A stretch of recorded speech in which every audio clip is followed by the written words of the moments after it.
Pernahkah Anda merasa sudah banting tulang mendidik anak, menasehati sahabat, atau memperbaiki keluarga, tapi hasilnya justru nihil? Semakin Anda kejar, mereka semakin menjauh. Semakin Anda keras, mereka semakin melawan. Bagaimana jika saya katakan bahwa kunci perubahannya bukan terletak pada seberapa keras Anda berteriak, melainkan pada seberapa tulus Anda menyerah di hadapan Allah. Hari ini kita akan membedah rahasia para ulama salaf yang menemukan ketenangan justru saat mereka berhenti mengandalkan kekuatan diri sendiri. Assalamualaikum sahabat cerita ilmu. Senang sekali bisa kembali menyapa Anda semua di ruang yang penuh keberkahan ini. Bagaimana kabar iman Anda hari ini? Semoga Allah senantiasa menjaga langkah kita dan melembutkan hati orang-orang yang kita cintai dengan cahaya hidayahnya. Sebelum kita menyelami kisah luar biasa tentang rahasia para ulama dalam mendidik keluarga, mari dukung channel ini dengan cara like, komen, dan subscribe. Nyalakan juga lonceng notifikasinya, agar Anda tidak ketinggalan asupan ilmu yang bermanfaat setiap harinya. Mari kita berdoa bersama. Ya Allah, titipkanlah hidayah-Mu pada hati kami, anak-anak kami, dan orang-orang yang kami sayangi. Jangan biarkan kami mengandalkan diri kami sendiri meski sekejap mata. Tulis amin atau doa khusus Anda untuk keluarga di kolom komentar. Mari kita aminkan doa satu sama lain agar menjadi wasilah kebaikan. Sahabat cerita ilmu yang dirahmati Allah, mari kita bicara jujur, dari hati ke hati. Pernahkah Anda merasakan sebuah kelelahan yang tidak bisa disembuhkan hanya dengan tidur 8 jam? Sebuah keletihan yang tetap terasa saat Anda bangun pagi. Seolah-olah ada beban ribuan ton yang menindih pundak Anda. Padahal Anda tidak sedang memikul barang berat. Itulah kelelahan jiwa. Dan biasanya, kelelahan jiwa ini bersumber dari satu hal. Kita sedang berusaha menjadi Tuhan bagi kehidupan orang lain. Coba ingat kembali wajah anak Anda, wajah pasangan Anda, atau wajah sahabat yang paling Anda sayangi. Sudah berapa lama Anda mencoba mengubah mereka? Sudah berapa ribu kata nasihat yang Anda keluarkan? Sudah berapa banyak air mata kemarahan, kekecewaan, dan frustrasi yang tumpah karena mereka tidak kunjung berubah menjadi seperti yang Anda inginkan? Kita sering merasa bahwa kalau kita tidak bicara, mereka akan sesat. Kita merasa kalau kita tidak mengawasi mereka setiap detik, mereka akan hancur. Kita merasa kalau kita tidak keras, mereka tidak akan paham. Kita memikul tanggung jawab atas hidayah mereka, seolah-olah kunci surga dan neraka mereka ada di kantong baju kita. Inilah awal dari segala penderitaan batin kita. Sahabat sekalian, penyakit merasa mampu ini adalah racun yang paling halus. Kita merasa mampu mendidik, kita merasa mampu mengarahkan, kita merasa mampu memperbaiki. Padahal lisan kita hanyalah sekerat daging yang tak punya daya. Tanpa izin Allah, kata-kata paling bijak sekalipun hanya akan masuk ke telinga kiri dan keluar ke telinga kanan. Hari ini, di cerita ilmu, kita tidak hanya akan bercerita. Kita akan belajar cara menyerah yang paling terhormat. Kita akan belajar seni spiritual para ulama salaf yang disebut tafwid. Sebuah seni melepaskan kendali di tangan manusia untuk kemudian membiarkan tangan Allah yang bekerja. Mari kita masuk ke inti pembicaraan kita yang pertama. Apa itu sebenarnya tafwid? Mengapa para ulama salaf, manusia-manusia yang paling cerdas dan paling soleh, justru memilih untuk menyerahkan urusan mereka sepenuhnya kepada Allah Ta'ala? Apakah mereka malas? Apakah mereka tidak peduli pada anak-anak mereka? Sama sekali tidak. Justru karena mereka sangat mencintai keluarganya, mereka menyerahkannya kepada Yang Maha Mencintai. Mereka sadar bahwa sandaran hidayah hanya milik Allah Azza wa Jalla. Perhatikan kalimat ini baik-baik. Mereka tidak menjadikan sandaran dalam urusan hidayah kecuali hanya kepadanya. Artinya apa? Mereka menanggalkan baju kesombongan mereka sebagai orang tua hebat atau ulama besar. Mereka sadar sepenuhnya bahwa hidayah bukan seperti warisan harta yang bisa diturunkan lewat akta. Hidayah adalah milik Allah. Dalam Al-Quran, surah Al-Qasas ayat 56, Allah berfirman dengan sangat tegas kepada manusia paling mulia, baginda Nabi Muhammad SAW. Sungguh, engkau, Muhammad, tidak dapat memberi petunjuk kepada orang yang engkau kasihi, tetapi Allah memberi petunjuk kepada orang yang Dia kehendaki. Bayangkan sahabat, jika Rasulullah SAW, orang yang ucapannya adalah wahyu, yang akhlaknya adalah Al-Quran berjalan, saja tidak bisa memberikan hidayah kepada paman yang sangat beliau cintai, lalu siapa kita? Siapa kita yang berani merasa stres dan depresi hanya karena anak kita belum mau berubah? Apakah kita merasa lebih hebat dari Rasulullah dalam urusan memberi pengaruh? Keangkuhan kita yang merasa bisa mengubah orang, inilah yang sebenarnya menutup pintu pertolongan Allah. Saat kita merasa mampu, Allah membiarkan kita berjuang sendirian dengan kemampuan kita yang terbatas. Dan hasilnya, kita lelah, kita patah hati, kita kecewa pada keadaan. Ulama salaf mengajarkan, berhenti meminta dengan kekuatan diri sendiri. Berhenti merasa bahwa kecerdasan Anda dalam menyusun kata-kata adalah kunci perubahan seseorang. Kembalilah kepada titik nol. Kembalilah menjadi hamba yang butuh. Katakan dalam sujud Anda, "Ya Allah, aku tidak mampu, aku menyerah. Ambillah alih urusan anakku ini, karena ia adalah hamba-Mu sebelum ia menjadi anakku." Kini, mari kita buka lembaran sejarah yang akan menggetarkan hati Anda. Ini adalah kisah tentang seorang ayah yang juga seorang ulama. Beliau memiliki seorang putra bernama Abdurrahman. Seorang anak ulama biasanya diharapkan menjadi penerus ayahnya. Namun, kenyataan berkata lain. Abdurrahman muda tidak memiliki sedikit pun dorongan untuk menuntut ilmu. Ia tidak punya gairah untuk membuka kitab. Baginya, belajar adalah beban. Bayangkan perasaan sang ayah. Beliau melihat anak-anak orang lain datang dari jauh untuk belajar kepadanya. Sementara anaknya sendiri yang ada di depan mata justru menjauh dari ilmu. Kebingungan menyelimuti hati sang ayah. Kegundahan memenuhi hari-harinya. Beliau sudah mencoba menasihati, membujuk, mungkin juga menegur. Tapi hati Abdurrahman tetap seperti batu yang tak tergerak oleh air. Hingga pada suatu titik kelelahan yang memuncak, Allah yang Maha Benar memberikan ilham kepada sang ayah. Sebuah bisikan halus ke dalam sanubarinya. Berhentilah memaksa. Serahkan urusan Abdurrahman kepadaku. Dan sang ayah pun melakukannya. Beliau melakukan penyerahan total. Beliau berhenti mengomel, berhenti mendikte dengan egonya, dan mulai mengetuk pintu langit. Beliau melakukan tafwid. Beliau lepaskan kekhawatirannya, dan beliau titipkan masa depan anaknya kepada Al-Khaliq. Apa yang terjadi kemudian? Apakah butuh waktu bertahun-tahun? Tidak. Sejak malam itu, tepat sejak malam sang ayah berserah diri, sebuah keajaiban terjadi.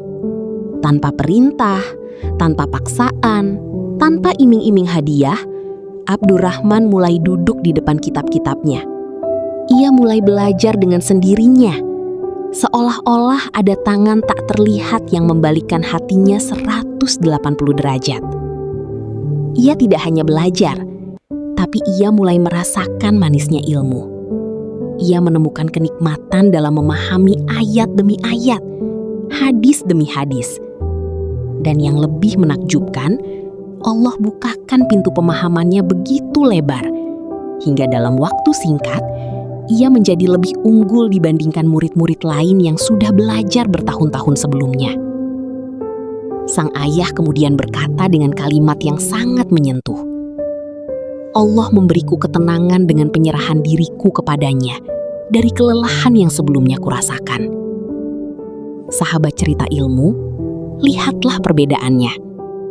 Saat sang ayah berusaha dengan kekuatannya, ia lelah dan hasilnya nihil. Tapi saat ia menyerah kepada Allah, ia mendapatkan dua hal sekaligus. Ketenangan batin bagi dirinya dan hidayah yang cemerlang bagi anaknya. Sekarang, mari kita bawa kisah ini ke dalam rumah kita masing-masing. Berapa banyak dari kita yang saat ini sedang berperang dengan anak-anak kita? Kita bertengkar setiap pagi soal sholat. Kita berdebat soal pergaulan mereka. Kita merasa gagal sebagai orang tua jika anak kita tidak sesuai ekspektasi. Kita stres, kita merasa lelah. Sadarilah sahabat, kelelahan itu adalah tanda bahwa Anda sedang mengandalkan diri sendiri. Anda lupa akan hadis Nabi SAW yang luar biasa. Ya Allah, perbaikilah urusanku semuanya, dan janganlah engkau serahkan urusanku kepada diriku sendiri, meski sekejap mata pun. HR Abu Daud. Tanyakan pada diri Anda, apakah Anda sudah benar-benar mendoakan mereka? Ataukah Anda hanya memarahi mereka? Apakah Anda sudah menangis di hadapan Allah untuk hati mereka? Ataukah Anda hanya berteriak di depan muka mereka? Ada sebuah kekuatan dalam diamnya orang tua yang sedang bersujud. Saat Anda tidak lagi mampu bicara kepada anak Anda, bicaralah kepada pencipta anak Anda. Lakukan tafwid. Katakan, Ya Allah, aku sudah sampaikan nasihat semampuku. Aku sudah berikan pendidikan terbaik yang aku bisa. Sekarang, aku angkat tanganku dari urusan ini. Aku serahkan ia kepadamu. Lembutkanlah hatinya seperti engkau melembutkan besi di tangan Nabi Daud. Jadikanlah ia cahaya mataku. Seketika Anda melakukan itu dengan tulus, Allah akan mencabut rasa lelah itu dari dada Anda. Anda akan tetap mendidik, tapi dengan hati yang tenang. Anda akan tetap mengarahkan, tapi dengan lisan yang penuh kasih sayang, bukan penuh kebencian. Karena Anda tahu, hasilnya bukan lagi urusan Anda.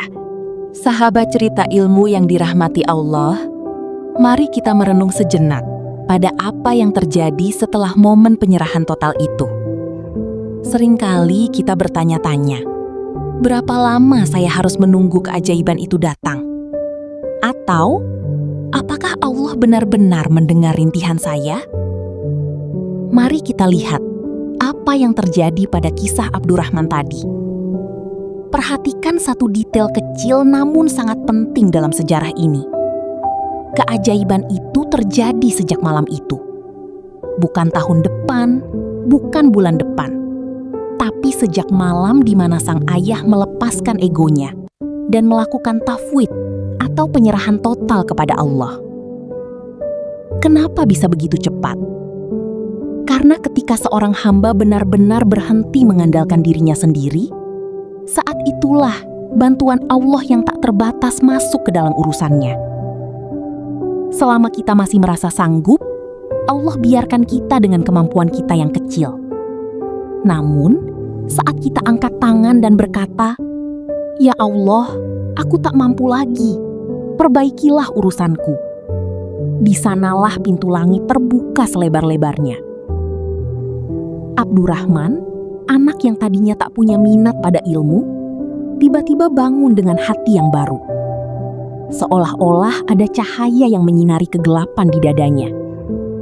Ia mulai belajar dengan sendirinya, tanpa ada yang menyuruh, tanpa ada yang mengancam. Ia merasakan apa yang disebut sebagai halawatul ilmi, manisnya ilmu. Bayangkan sahabat sekalian, jika Anda seorang orang tua, betapa bahagianya melihat anak Anda mengerjakan kebaikan, bukan karena takut pada mata Anda, melainkan karena cinta pada Tuhannya. Inilah puncak keberhasilan seorang pendidik. Bukan saat anak patuh karena diawasi, tapi saat anak taat karena dia merasa diawasi oleh Allah. Dan lihatlah bonusnya. Pemahaman Abdurrahman menjadi jauh lebih unggul dibanding mereka yang sudah belajar bertahun-tahun sebelumnya. Kenapa? Karena yang mengajarinya adalah Allah. Jika Allah yang membuka pintu pemahaman, maka jarak ribuan kilometer perjalanan ilmu bisa diringkas hanya dalam satu malam. Inilah wujud nyata dari doa yang sering kita lupakan. Ya Allah, perbaikilah urusanku semuanya. Dan janganlah engkau serahkan urusanku kepada diriku sendiri, meski sekejap mata pun. HR Abu Daud. sang ayah akhirnya menemukan ketenangan. Beliau berkata bahwa Allah memberinya kedamaian dari kelelahan yang sebelumnya merajam jiwanya. Ternyata, selama ini yang membuat kita lelah bukan anak kita, bukan masalah kita, tapi perlawanan batin kita terhadap takdir Allah. Saat kita pasrah, lelah itu hilang. Saat kita berserah, damai itu datang. Sahabat cerita ilmu, mari kita naik ke tingkat yang lebih dalam. Ada sebuah rahasia besar yang dibocorkan oleh guru kita, Sayyidi Ali Al-Hawash rahimahullah. Beliau pernah berkata bahwa tidak ada sesuatu yang lebih bermanfaat bagi anak-anak orang soleh atau anak-anak kita semua, selain mendoakan mereka dari kejauhan. Apa maknanya mendoakan dari kejauhan? Ini bukan sekedar jarak fisik, tapi kejauhan dari pengetahuan mereka. Mendoakan tanpa mereka tahu.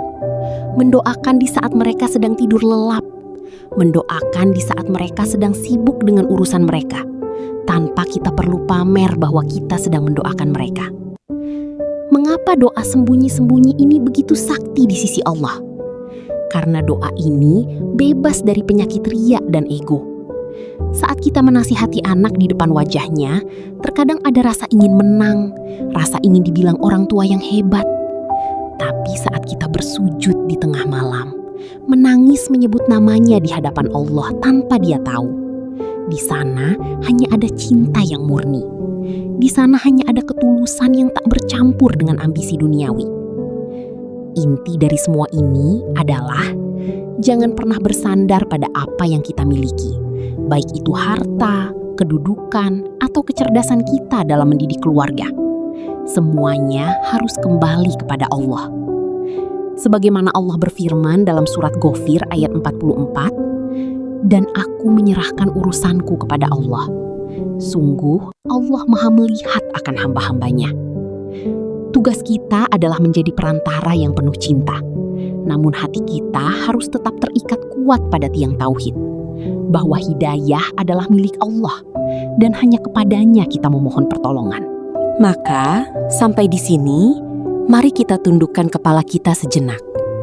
Jika para ulama besar saja menyerahkan urusan anak dan sahabat mereka kepada Allah, siapa kita yang berani merasa bisa mengatur segalanya? Kelelahan yang Anda rasakan hari ini dalam mendidik atau menasihati orang lain adalah sinyal dari Allah agar Anda segera pulang kepadanya. Berhenti mengandalkan kecerdasan lisan Anda. Berhenti mengandalkan metode-metode manusiawi Anda. Mulailah mengetuk pintunya dengan air mata dan penyerahan total. Ingatlah hadis Nabi SAW yang sangat menggetarkan hati. Jika engkau meminta, mintalah kepada Allah. Jika engkau memohon pertolongan, mohonlah pertolongan kepada Allah.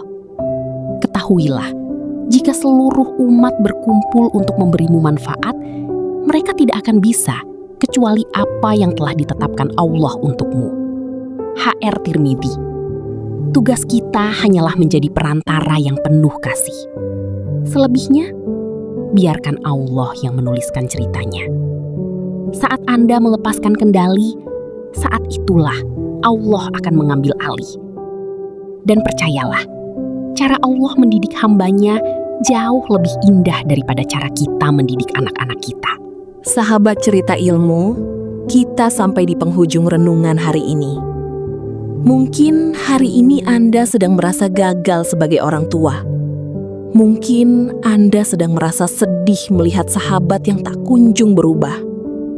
Atau mungkin Anda sendiri yang sedang merasa lelah dengan diri sendiri. Pesan saya hanya satu. Jangan pernah menyerah pada orangnya, tapi menyerahlah pada Tuhannya. Bawalah nama-nama mereka dalam sujud terakhir Anda. Titipkanlah mereka pada Zat yang tidak pernah lalai menjaga.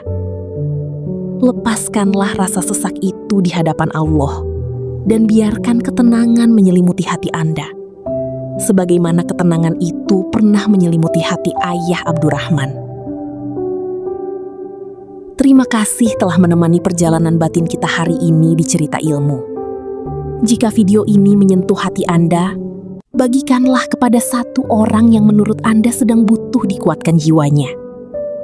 Satu share dari Anda bisa jadi adalah jawaban dari doa yang ia langitkan semalam. Semoga Allah senantiasa membimbing kita, memperbaiki urusan kita, dan mengumpulkan kita bersama orang-orang yang kita cintai di dalam surganya kelak. Amin ya robbal alamin. Tetaplah belajar, tetaplah berserah. Sampai jumpa di video selanjutnya. Wassalamualaikum warahmatullahi wabarakatuh.